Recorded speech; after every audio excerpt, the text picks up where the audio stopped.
প্রতিবাদ জানাচ্ছি।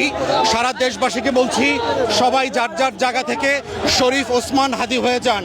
প্রত্যেকে যদি আমরা আজাদির পক্ষে যাই, প্রত্যেকে যদি আমরা লাল সবুজের পতাকার পাশে দাঁড়াই, প্রত্যেকে যদি আমরা দিল্লির আধিপত্যবাদের বিরুদ্ধে দাঁড়াই, রাজনৈতিক দুর্বৃত্তপনা যারা আছে দিল্লির গোলামদের বিপক্ষে দাঁড়াই, তাহলেই হচ্ছে আগামী দিনের ভবিষ্যৎ উজ্জ্বল হবে।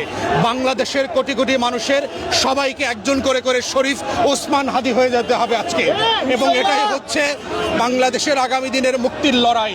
আমরা পিছপা হব না, হই নাই। আওয়ামী ফ্যাসিবাদ এবং নব্য রাজনৈতিক ফ্যাসিবাদ যারা হচ্ছেন তাদের সবাইকে কড়া হুঁশিয়ারি দিচ্ছি, বাংলাদেশ 5ই আগস্টের আগের বাংলাদেশ আর ফিরবে না।